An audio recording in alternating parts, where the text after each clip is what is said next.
As usual, a lot going on in the political landscape, and we'll be talking about that here on World Politics, and we'll see who else joins us as well for these discussions and for what's happening in world politics on a Thursday and all along those lines. Definitely a lot is happening on the political landscape, and we're always glad to talk about these things and to see what is going on in this space and along those lines. So definitely should be some fascinating conversations, and we'll see who joins us, whether it's Sasha, whether it's Jacoby, whether it's Nick Falveda, one of the founders of the network, or maybe Kim will join us as well. But we'll see what's going on and what folks have to say as we continue these discussions about political issues that are taking place in our world and all along those lines. I think we're going to have a guest on next Thursday, and they might be bringing the political conversation from a religious perspective and all along those lines.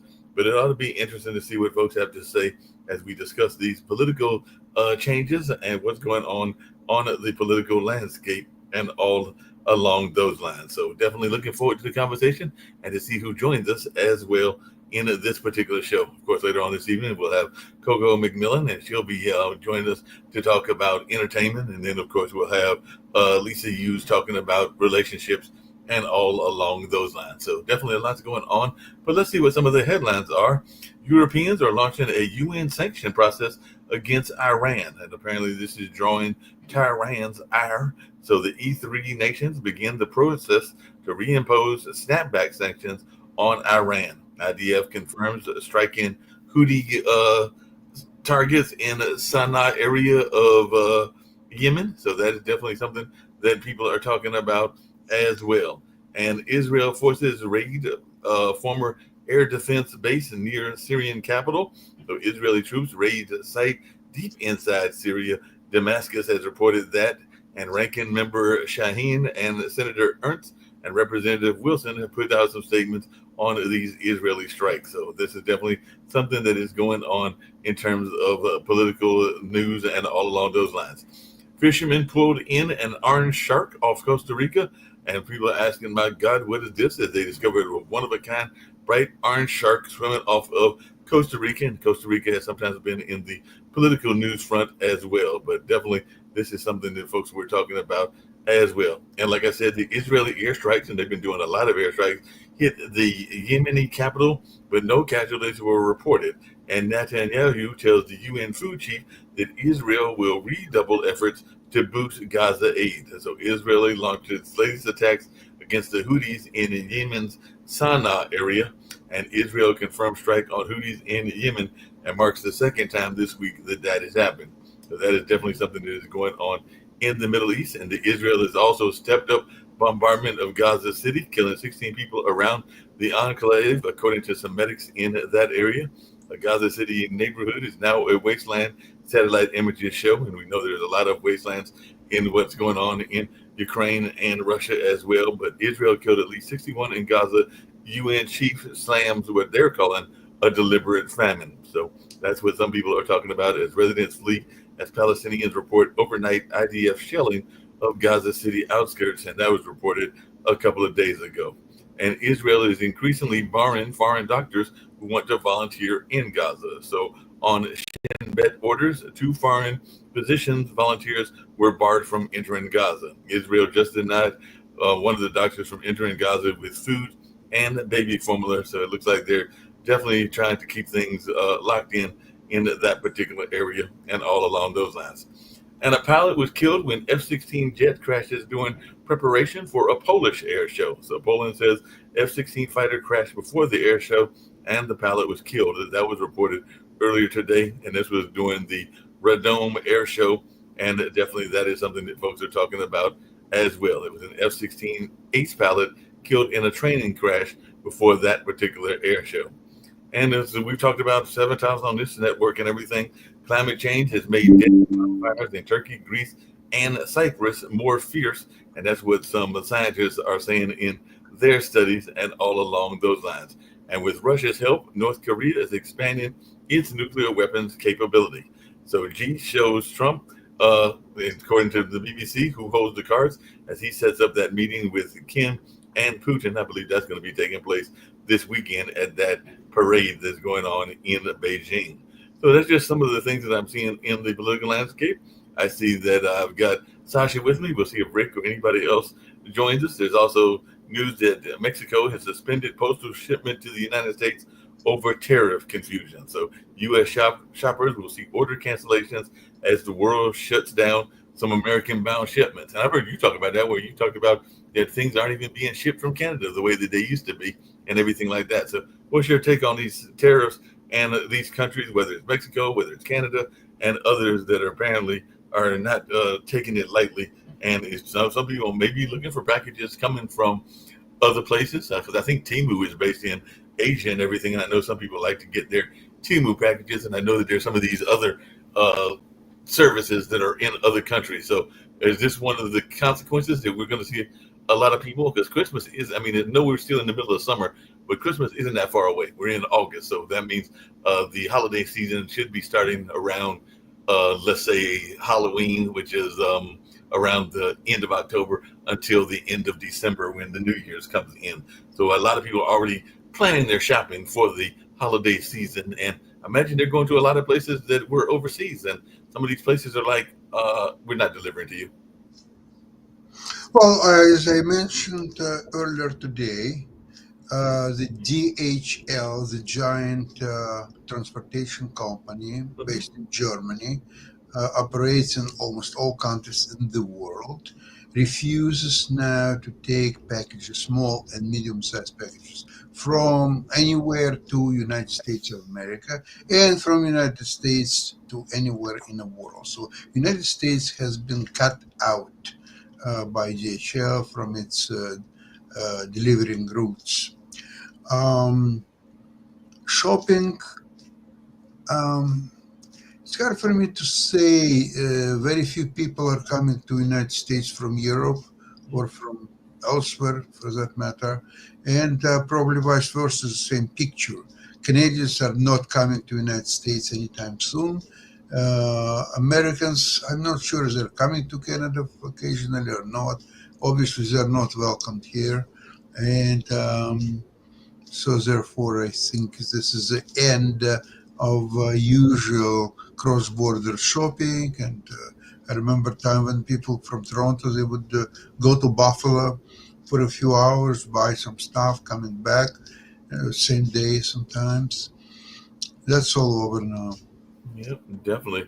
I saw another interesting thing that was in the political landscape from the world, but apparently over there in Australia, it's been a minute since we've seen Shaquille, but there's a manhunt continuing for a well-armed survivalist, and I know we had one of those here in the States as well, but this one was suspected of killing two cops, and the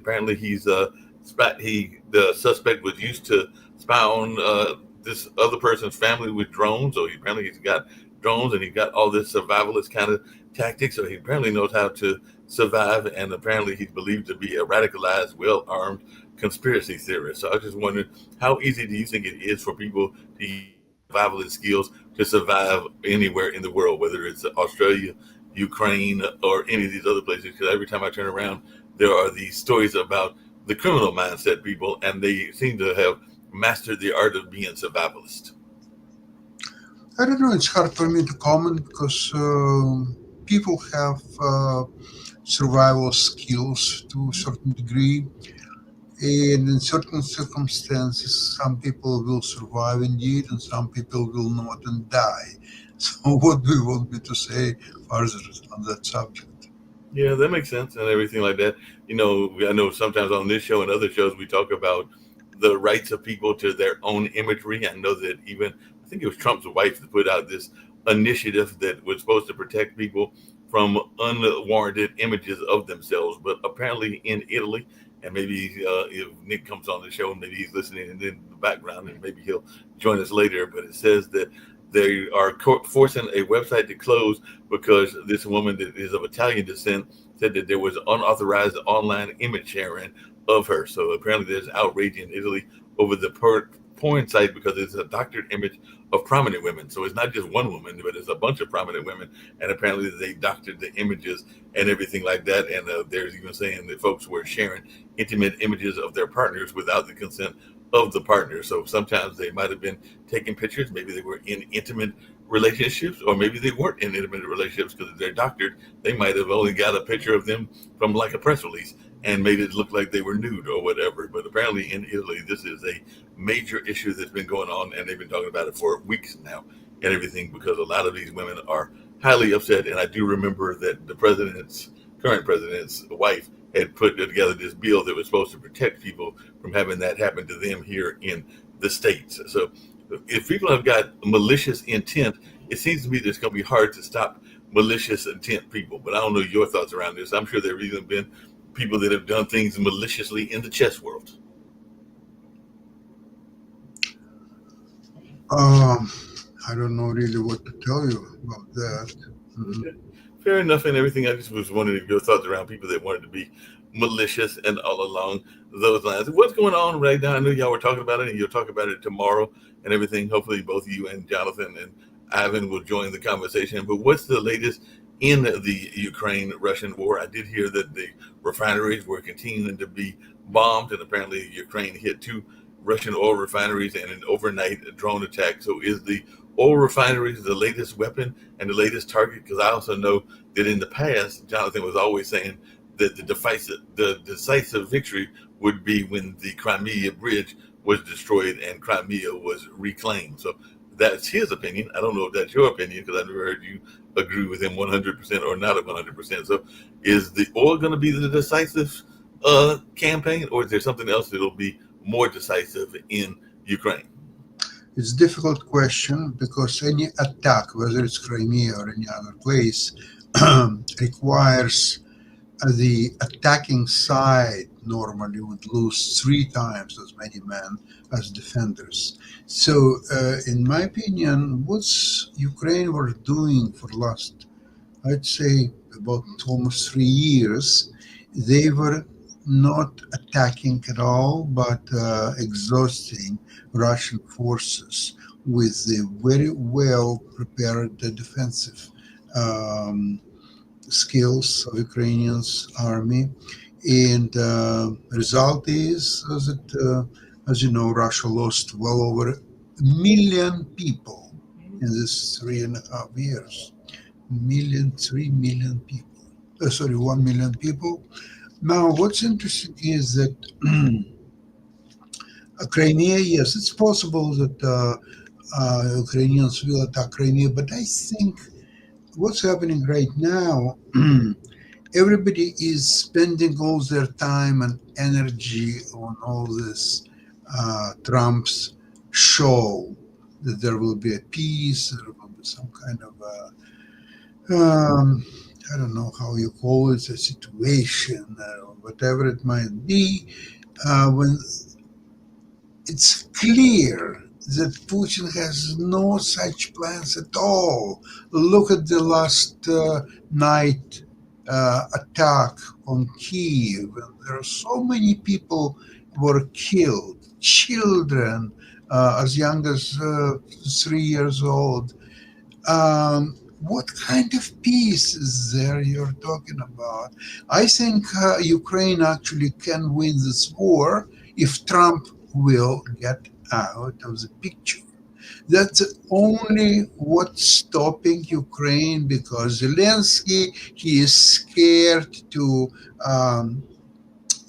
go against Trump's wishes. Trump wants to get this Nobel Peace Prize, so he doesn't want any activity of Ukrainian forces. He forbade the Ukraine to use long-range missiles on Russian territory, and he had nerve to ask Zelensky recently in Washington, how come you don't attack Moscow? So Zelensky said, well, if I would have necessary weapons, I would. So Trump, knowing that from the March there are heavy restrictions, it's forbidden for Ukraine to use American, and not only American, even European weapons when there are some US parts. So they cannot use those weapons either. So look at this hypocrisy. So he sells weapons to Europe. Europe supplies these weapons to Ukraine. However, Ukraine cannot use these weapons against Russian territory. How do you like that? Yeah, that's just crazy and everything. There's a part of the country in Russia and Eastern Europe that people have been talking about. You brought it up a couple of times, but I don't understand it. Don't claim to be a historian of that part of the world and everything. But it does look like German, Polish, and French leaders are visiting Moldova in a pre-election show of support for the pro-EU country and everything like that. So I just wondered your thoughts about the importance of Moldova to Europeans and to East and to Europe and the EU just in general, because apparently they are trying to maintain and hope that Moldova stays in the control of the EU as opposed to falling back under Russia. So just if you could let folks know that are watching this show that are like me and don't know as much about that region, the importance of Moldova. You know what? It's going much farther than Moldova. It goes to the fact that Russia and its friendly allies like China, North Korea, whoever else is there, the global south, people call it, I don't know what it is. Um, Unfortunately, they are at war with all Western democracy and its institutions, and because they have almost unlimited resources as propaganda is concerned, internet distractions, and so on, and the West cannot do it so as effectively as Russian friends, including Russia itself, can do. So, in the long run, unless Russia is completely defeated by Ukraine, so there will be no more threats of thermonuclear war and all other stupid stuff. It will be done and over with by Ukraine. Just step aside, please. Don't stop, don't do all the stupid talk about peace. That Putin wants peace. He's ready to sign a peace. Please get lost. Let the war finish the way it will. Ukraine will win ultimately the war. Well, speaking of peace, and you mentioned Israel a couple of times in the show and everything, but there's a lot of people, and it's been a issue for ever and a day. It was an issue probably back during the biblical days. As a matter of fact, I know it was an issue in some parts during the biblical era and everything. But there's this notion that we don't have enough food, and famine is a big issue. It's been a big issue in sub-Sahara Africa and a number of other places as well. But apparently, a lot of folks are saying that the famine, and they are calling it a famine in Gaza, is a man-made crisis, and all the UN Security Council members, except for the U.S., were going and agreeing with this statement. So I just wanted your thoughts about famine, because I think that famine would be taking place in any war-torn country. I imagine there's famine in parts of Ukraine and definitely in parts of Russia and everything. So what is your thoughts around famine as a direct result of war and everything like that? And should Israel be criticized the way it is? Because it's not just the UN, it's several other people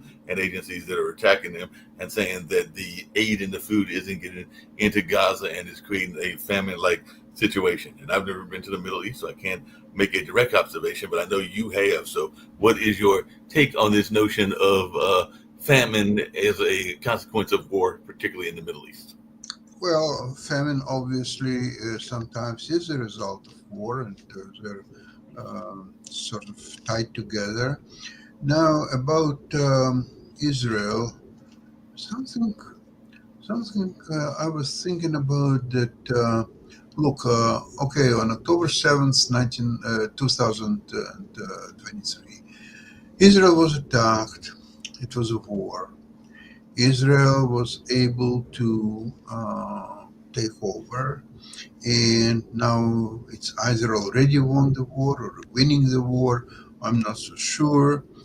Um, so the easiest way to stop the war and famine is whatever whoever represents Palestinians uh, just give up, capitulate, over with, release all the hostages.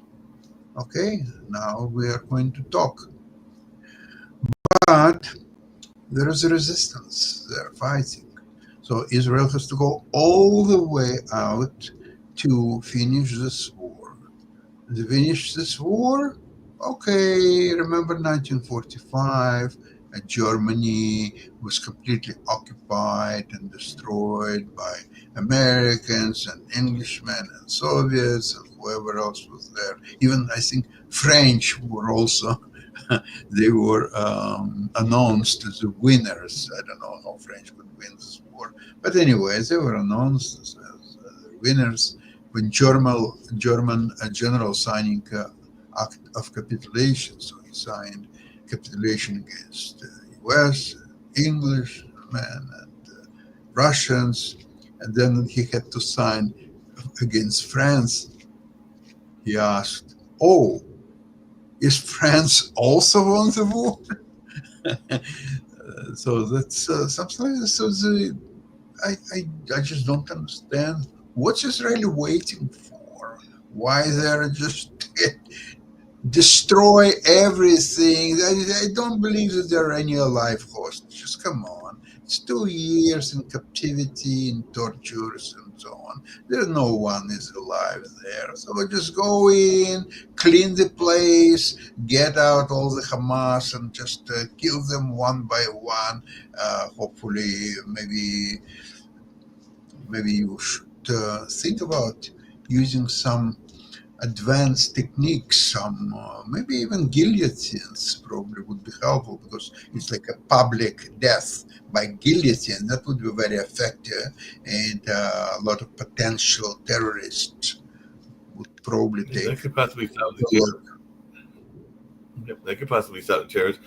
I'm just wondering your thoughts around it because you're not the biggest Trump fan, and that's been seen on this network, and I definitely can agree with you on that and all along those lines. But I was just wondering, what is your thoughts about him wanting to deport people to countries that they have no knowledge of? Because apparently he signed a deal with Rwanda, and we know Rwanda has its own history and everything, and they've decided to accept 7 people from the U.S. as part of a deportation deal and everything like that. So apparently they're going to send some people to Rwanda that might be from El Salvador or Costa Rica or Colombia or some other country other than Rwanda. So it's not like he's shipping them back to their home country. He's going to ship them to a country they don't know. So I just wondering your thoughts on that. I heard that they might even be shipping um, Abigail Garcia to Uganda, but definitely these are countries that he's thinking about shipping people to that he finds that they have come here illegally. So, what's your thoughts around this notion that if you came in, say, from Mexico or you came in from Venezuela or the Dominican Republic, that he's going to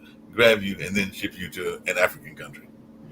Well, in African country, there are good chances that probably they will be eaten either alive or cooked, uh, well done, slow cooking, and they will become a tasty meal for their African friends. I think that's what Trump has in mind.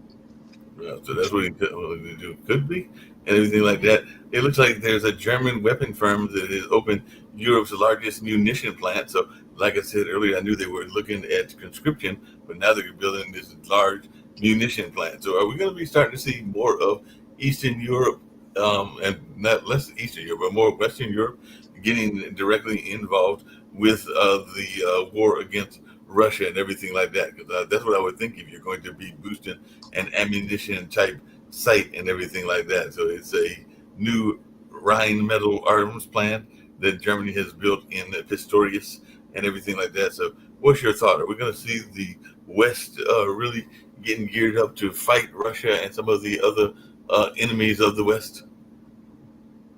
They have no choice. If for while there was a Cold War, they were hidden under American umbrella, which doesn't exist today at all. So Europeans must be in a position to fight Russia and its followers, and hopefully, United States will not help Russia to do the job because if United States will help their friends Putin, so it will be even worse situation for Western Europe. Yeah, it sounds like that.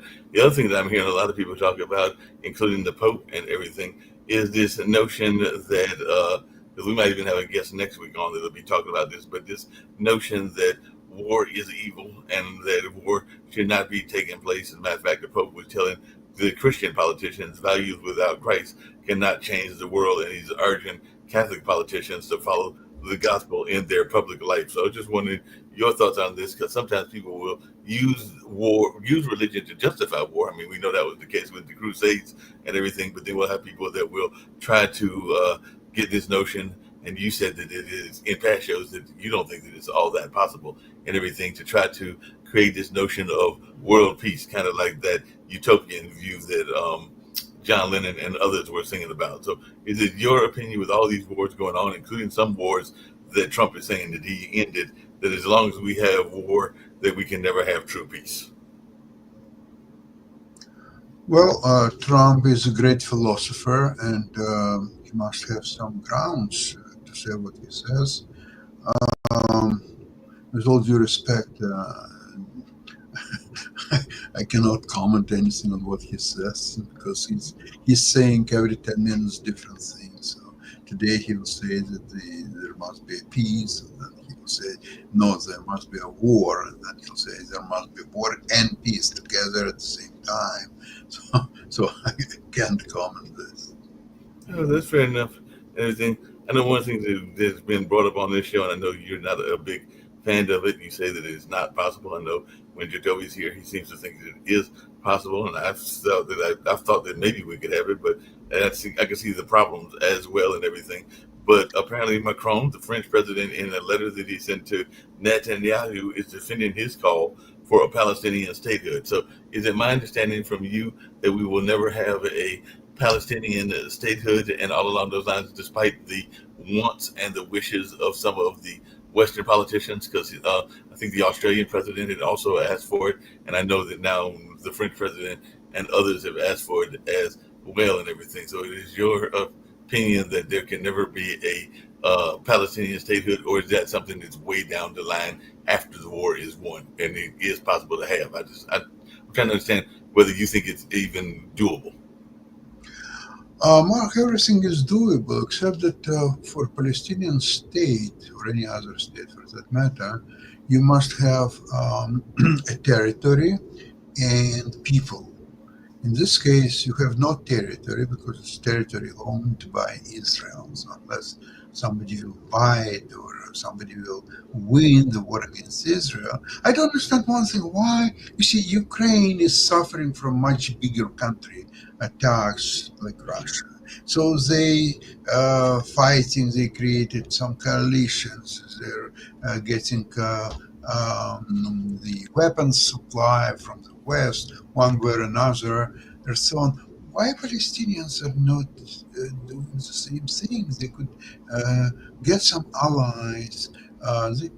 Wealthy Arabian countries like Qatar and some others probably would supply enough money to Palestinians. So with this money, they could, same as Europeans now, they could buy weapons from United States, the best possible weapons in the world, and fight Israelis. So why they're not doing that, Mark? Have you ever thought about it? I don't know. I have some of my friends that are Palestinian activists and Arab activists, because I do know some of those in those spaces, and even know some that attend various mosques. So maybe I'll get them on one of our shows, or maybe they'll tell me in private. It's been a minute since I've seen the young lady that I used to know that was very much involved in that society. She was actually from that area. She's from what is it? What's that? She might have been from the Gaza area, but I know she was there in that general area and was going to school here. But it's probably been 3 or 4 years since I've seen that young lady and everything like that. So I'll have to reach out to some of our co-friends and see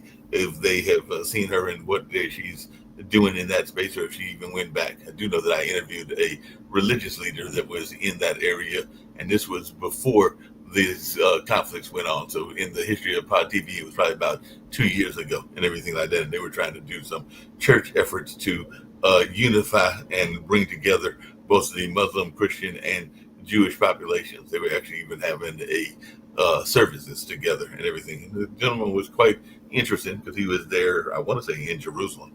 But like I said, you can go back and watch past issues to see that conversation and everything.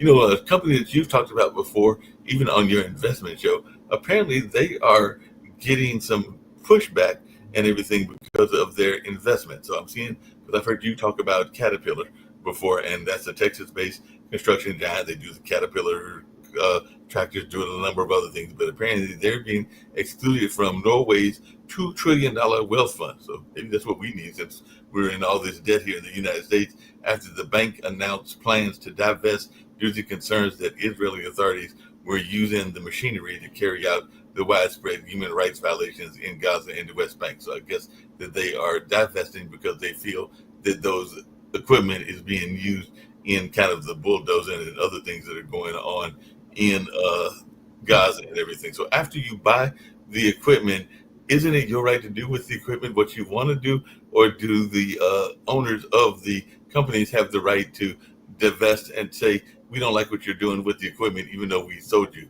the equipment and everything like that? So I just wanted your thoughts, because I'm thinking even some of the drone investors might be like, well, we didn't want to be the drones to be used that way and everything like that. So what is your take when a company that develops stuff, whether it's construction machinery or bulldozers and stuff like that, and then they see the equipment being used in a way that they don't like, and then they want to divest from the people that are using it? So what's your take on that? Or is that just a company that is being sour grapes?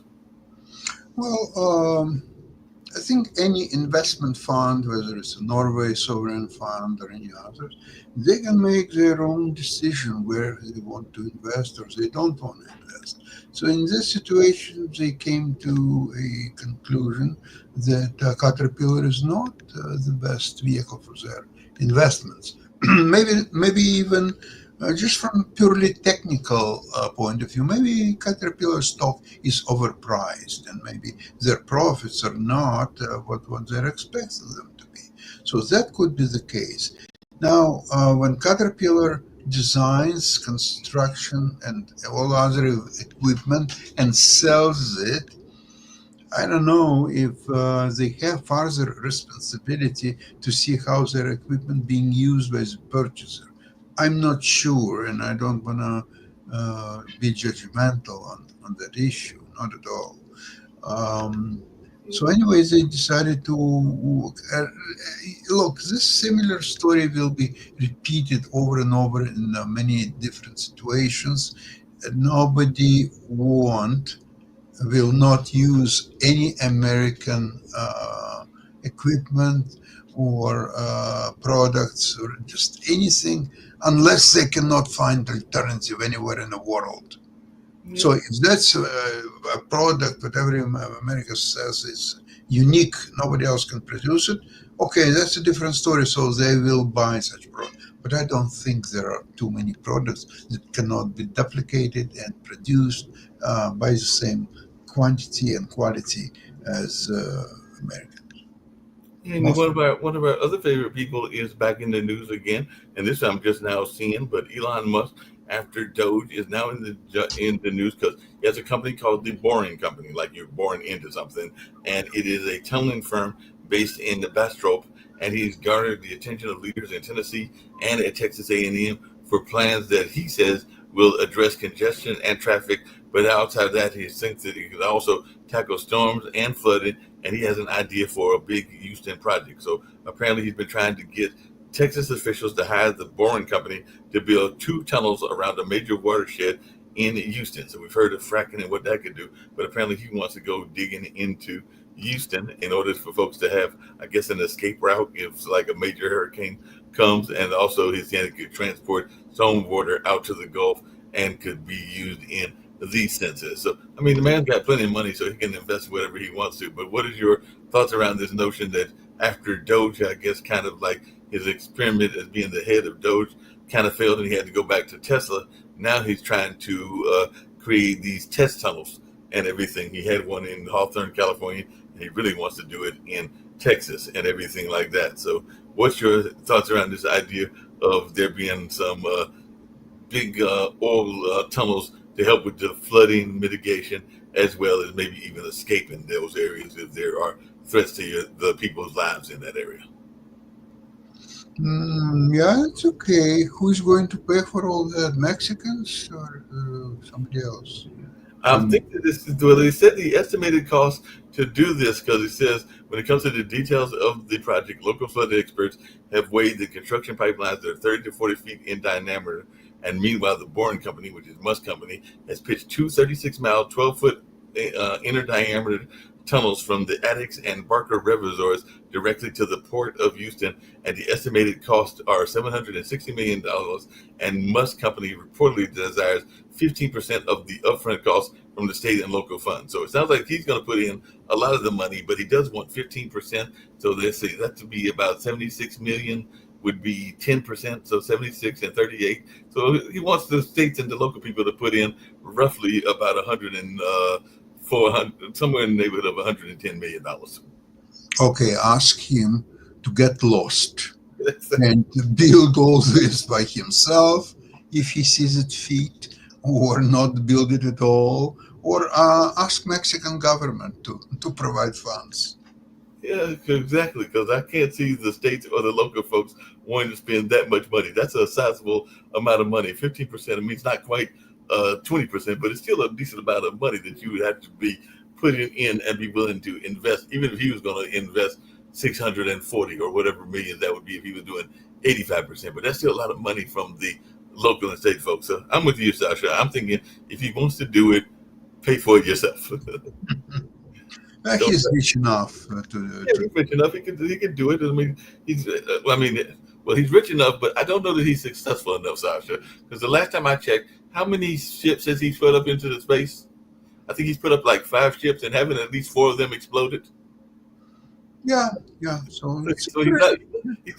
one out of 5. It's 20% success rate. He's kind of like Trump. He's not exactly doing a great job in terms of his success rate and all of those lines, because neither one of them are exactly successful businessmen in the sense of having successful business ventures. So if you're going to put a ship up into the air and try to get it to the moon or Mars, I would think that you would want it to get up there and not explode. But apparently, quite a few of them are exploding and all along those lines. But I don't know. It doesn't seem like he's a great business person either. But I think both you and Rick have talked about the great failures of Trump, like how many bankruptcies that he had, and how many casinos has he destroyed, and how many housing complexes has he failed at. It's been quite a few, but y'all know better than I do. But I know that y'all are giving some of these statistics, whether it was in Vegas, whether it was in Atlantic City. I'm surprised he hasn't kind of. Oh no, he did come up to Canada. Did some of his Trump efforts in Canada fail too? Yeah. Yeah, there was a skyscraper. It was supposed to be hotel, and the apartment complex, the condominiums, and all the stuff. And the name should have been Trump Tower. And there was a huge announcement, and they started to collect money from investors. And that was the end of the story. And investors asked, "So what's happened with our money? We want it back." So they asked Trump. Trump says, I'm not involved. I'm not the owner of this. It's another company. Go to them. I just lent my name. That's all what I did. So I have nothing to do with your money. If you lost your money, next time be more careful. Yep, you got to be more careful and all along those lines. So you got to be a lot more careful in that space and all along those lines. What are y'all going to be discussing tomorrow on the Ukraine Russia show specifically? Is there anything that y'all are going to be having in your mind in those conversations and everything? I know y'all did yesterday, so actually you can answer this first and everything. Was there any, because y'all were waiting after the show, you and Jim, for the developments from the feds and from the reports of NVIDIA. So what did NVIDIA come out with yesterday? Because your show was at 1 o'clock and y'all were waiting for a report that was going to be later that evening. NVIDIA made an announcement of their earnings for the last quarter.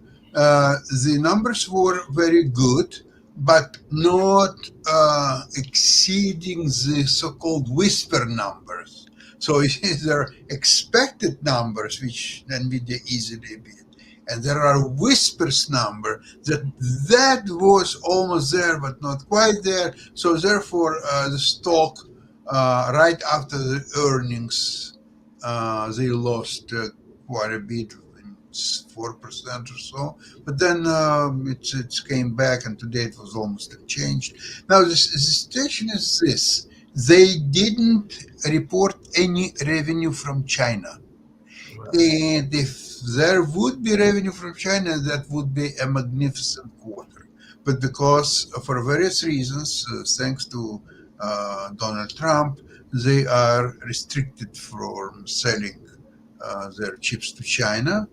And what's interestingly enough is China is developing absolutely fantastic chips that maybe in a year or two from now they won't need NVIDIA's or any other chips whatsoever. In fact, they will limit their sales to United States thanks to Emperor Xi's decision. So you have to understand that today is a very shaky equilibrium on a technical grounds between between China and United States, and that's what actually the president of NVIDIA told Trump during their meeting a couple of months ago, that China is moving ahead so quickly that maybe 2 years from now they won't even need our chips.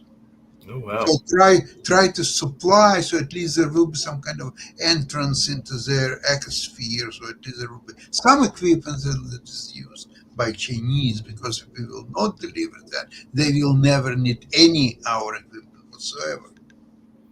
That's amazing. And apparently RFK Jr. is at it again. So he's appointed one of his friends to be the top deputy of the Health and Human Services after several people had clashed over the vaccine policy. So there were several the agency leaders that left and everything, and now he's appointed Jim O'Neill to be a person running it. And apparently he's going to be the acting CDC director until they appoint a new one. But he's a friend of RFK, and we know that RFK in some ways is not the biggest fan of COVID vaccines and other things along those lines. So it looks like we got more people that are definitely kind of going into the sphere of being friends of Trump and friends of the people that Trump appoints getting jobs, because Trump even attacked Utah's anti-gerrymandering rule, because there was an anti-gerrymandering rule in Utah, and we know that's actually a fairly conservative place, but Trump was upset at them and everything, and Kennedy says he's going to fix the CDC a day after the White House fired its chief. So I guess that's part of his fixing it, is hiring this new person. They keep saying they're going to fix everything. Sometimes it seems like they're just breaking it more and more and everything like that. We'll get ready to wrap up very shortly and everything, but just tell folks what you got in mind for your show on tomorrow and everything with the Russian-Ukraine China show, and what they can expect at 11 o'clock on the 29th as we get ready to head to Labor Day and everything like that. Mark, it's complicated issue, because the situation in Ukraine, whether it's going to be peace or not, if it's going to be a war, how it will be fought, will Ukraine have access to Western equipment, weapons, and so on. This is, you cannot separate that issue from Trump's factor. And you cannot discuss honestly Trump's factor, because it's very dividing issue. So there will be some people who would believe that, oh, Trump is it's a chosen by God person who is going to save the planet and the United States and everybody else. And there are some people who hate him and wish that he would, how to say it politely, that he would expire anytime soon. So we'll see how tomorrow is going to all play out.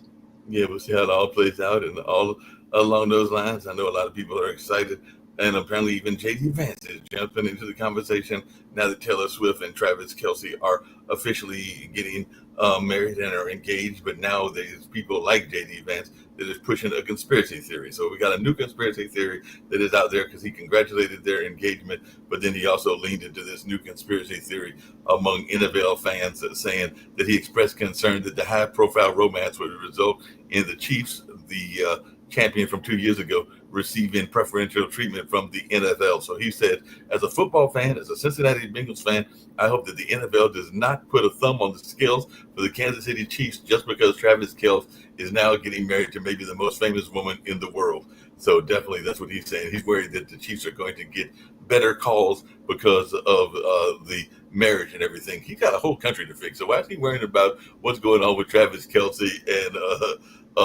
Taylor Swift and everything? Because he might be the next president and everything like that. So do you think in your mind that he will be the candidate, that it's going to be him running against Gavin Newsom, or maybe the guy out of Westland, the guy out of Baltimore that Nick likes and everything like that? So right now, everybody, I think, is speculating that it'll be Gavin Newsom against Vance. What is your take? Do you think that that's what we're heading for in the 2028 elections? I would include one more name, is the Marco Rubio. Exactly. I think he's way much more intelligent and has much more brain than what's his name, J.D. Vance and the likes. So we'll see. I'm not so sure myself. I think Marco Rubio is definitely has better grasp on international politics. He's an experienced politician, and there's no comparison between two of them. Yeah, there's no comparison between them at all. I can agree with that. And on that note, I got a couple of PSAs that I'm going to play, and then after those, we'll get on out of here. I think they're over here in this particular one and all along those lines. But if not, I just might play some of the other things. Yeah, I got the one from the store and a couple of other things. So it's been a fun conversation as always with you. So I'm going to do the one from the B store, and then we'll get on out of here. But it's been a good conversation, and I'll catch you on the flip side. Thank you. Bye-bye. Bye.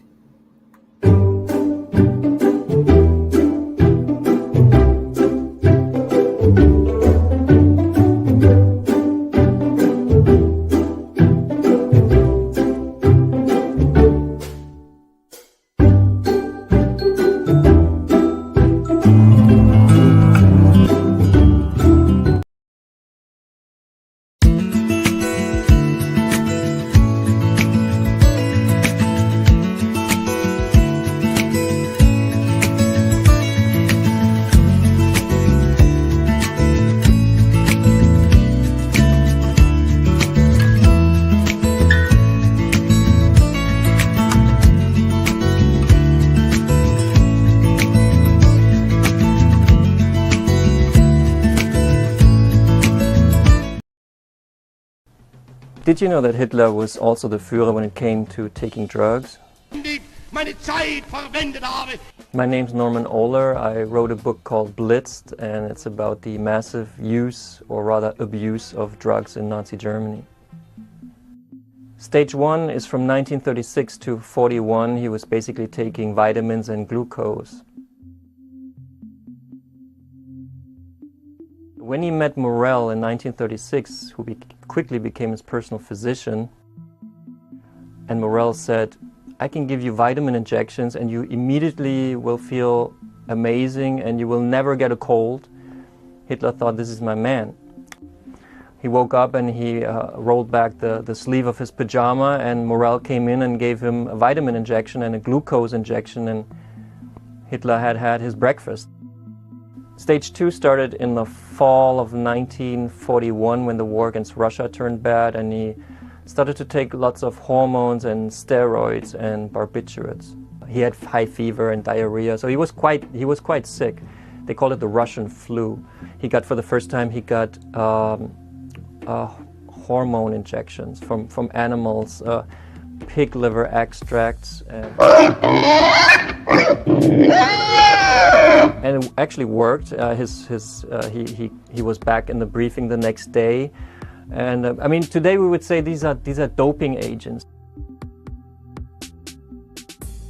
Stage 3 started in the summer of 1943, and it is when he was turning to very hard drugs. In July of 43, he had a decisive meeting with Mussolini, because Mussolini wanted to leave with Italy the evil Axis. He wanted to leave, and Hitler was very depressed about that. And Morell, on that day in July, for the first time used a drug called Eukodal, which is a half-synthetic opiate, an opioid, a pharmacological cousin of heroin, you could say, but with a much stronger euphoric momentum to it. And after a good shot of Eukodal, you feel extremely good. And this is exactly what happened to Hitler. And there's reports from that meeting with Mussolini where he just didn't stop talking and was in such a euphoric mood that he easily convinced Mussolini to stay on board.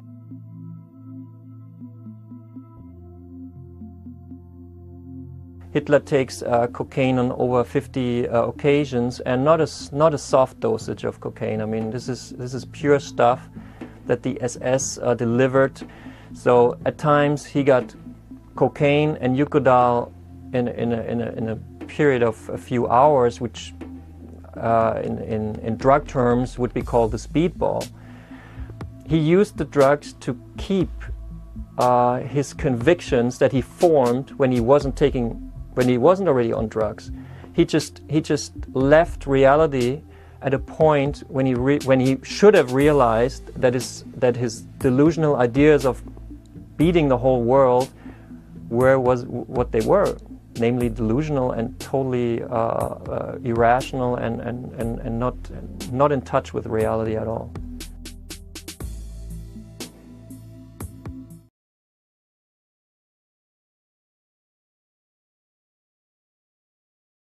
And there are just some things that are not comfortable for white people.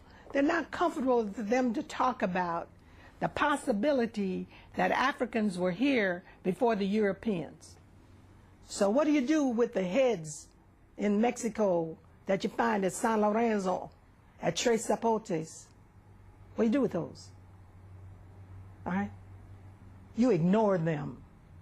What do you do with Columbus's diary that says the Africans know a way to the west, but it goes around the doldrums, we would never survive? What do you do with that? You ignore it. What do you do with Balboa's diary that says we came upon this African village in the isthmus? How did these Africans get here? What do you do with that? You ignore it. Why? To preserve the myth that the Europeans were here first. What do you do with all of this written literature and history that says that Abubakar II of Mali sent 200 ships to the west? One came back and said they were afraid that the others disappeared. And then to have Balboa find this village that looks just like Mali, where he was, what do you do with this information? You ignore it. You ignore it. Why? To preserve the myth of white superiority. That's what our whole educational process is devoted to. What do you do with this whole history? This is a written history, my dear. Written. I'm not talking about hearsay. I'm not talking about a griot said this. I'm not talking about something handed down from one generation to the other through voice. I'm talking about written history of the Egyptians. What do you do with this? You ignore it.